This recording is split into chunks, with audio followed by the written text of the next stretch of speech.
My name is Ikuko Takeshita, born in Alameda, California, and I was 12 years old when Pearl Harbor was bombed.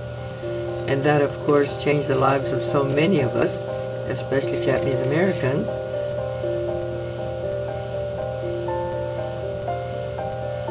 The bombing took place on Sunday. When we went to school on Monday, our principal had the whole school assembled in the auditorium and reminded everyone that there were many Japanese Americans in our school, and he said, please remember that they are American citizens. They are not responsible for the bombing.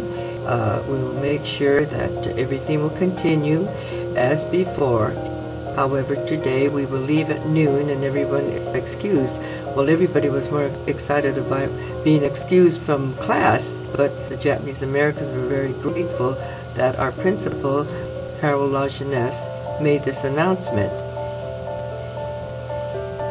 The most terrible thing was that we felt so guilty of the bombing of Pearl Harbor, although we had nothing to do with it.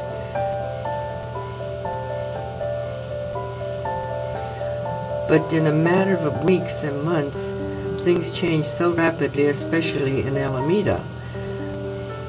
Alameda was one of the three cities, I think, in the state of California that had to move almost immediately, apparently because of the Naval Air Station. At that time, it was just like a small airport. There was nothing that was the Naval Air Station that it came to be.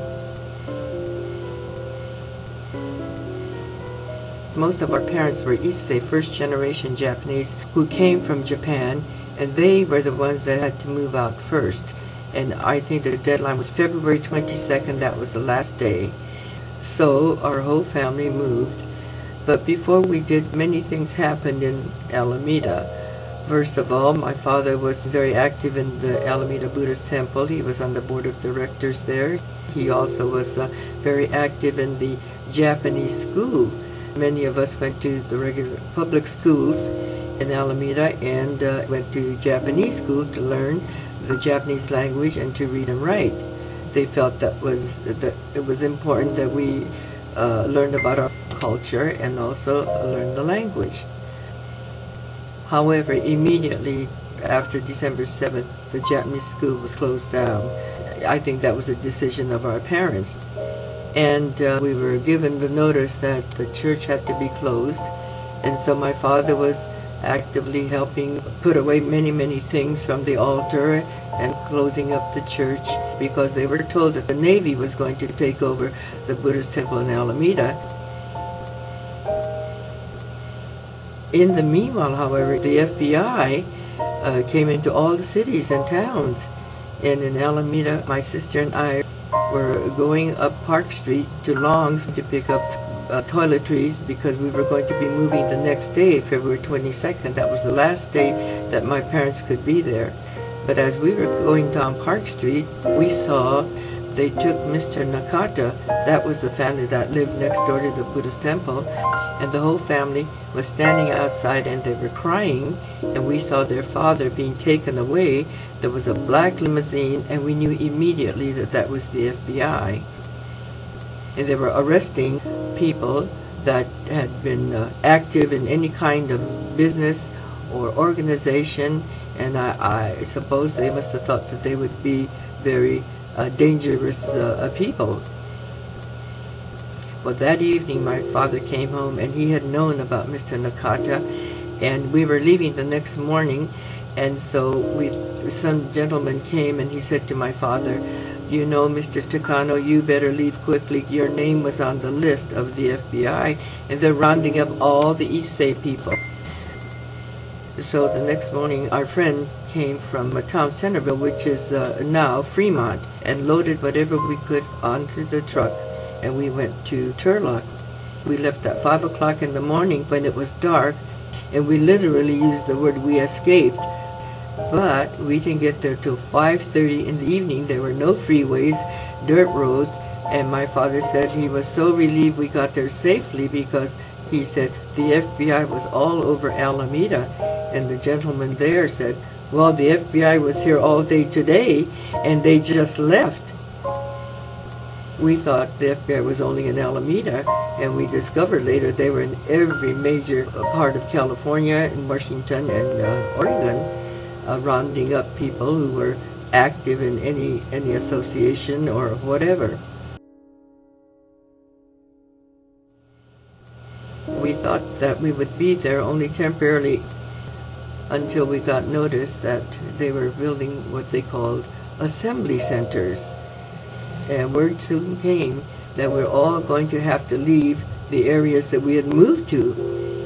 And we left everything there, and we just went into the assembly centers with what we could carry in, which was basically clothes, medication, and we ended up in a camp in Merced.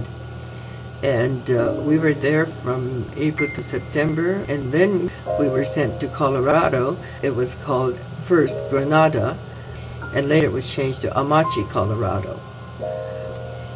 I'll never forget the train ride. It took forever to get from Merced to Granada. We were on that train for 3 days plus, because they would stop during the day for hours, and we'd run out of water in the train, and we would have to pull the shades down as another train would go by.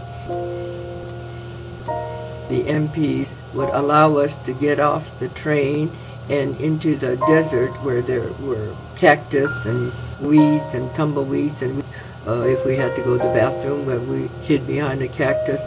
But we had the MPs all with their guns aimed at us, and then I remember my mother would not turn her back to them.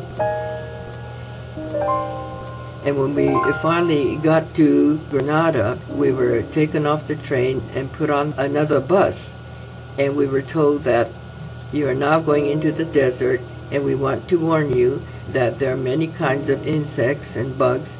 When you put your shoes on every morning, please shake out your shoes. You may have scorpions and centipedes because the place is full of it. And that, of course, frightened us. But when we got into the desert and we found the barracks, we were astounded. Just one room for a family of even 8. Some families did get 2 rooms, but we were a family of 5, and we had one small room, and no water, just a pot-belly stove, because all of our meals and our bathrooms were in the public barracks, and everybody lined up, and that's how we got our meals. 20 cents for a whole week. Maybe that's what the budget was for our food, and that, I think, accounts for the kind of food we had at camp.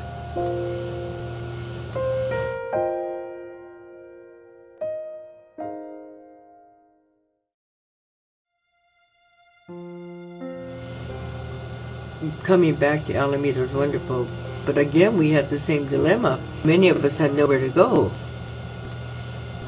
Getting started all over, we faced much prejudice, and people coming back were not able to rent or buy homes, and of course many had lost their homes. But there was a family, and they contacted my father through the Red Cross. That's how a lot of contacts were made. So this is what we did. We happened to go to a market that was owned by a Chinese family, and they welcomed us back, and they said, "Gee, we're glad to see you back." And they said, "You know, you lost everything, didn't you?" I said, "Yes, we left everything in the house. And my father's car was there, and we left furniture, everything." And she said, "Well, you know who has your piano? Your neighbor has your piano." And so my father said, "Well, that's one thing we'll have. We will pay her for the time she kept the piano for us." My father and I rang the doorbell. She looked shocked to see us, and she said, "When did you get back?" And we said, "Oh, just about a month ago." And she said, "Oh." And you could see she wasn't very happy. And I said, "We understand that you were nice enough to take the piano and to take care of it for us all these years." And we could see the piano right there. She was behind the screen door. She looked at us and she said, "Well, I'm sorry, it's mine now." And she just slammed the door on us, and we couldn't believe it. my father was very heartbroken about this because that was the one thing that was left in our house. And I mean, everything was stolen. They said overnight, they said my father's second car had been stolen, the furniture was carried. Within a week, everything was gone. And so we just thought nothing was left. And since that was the only thing, my father was so hopeful in getting it. But we did not get it back.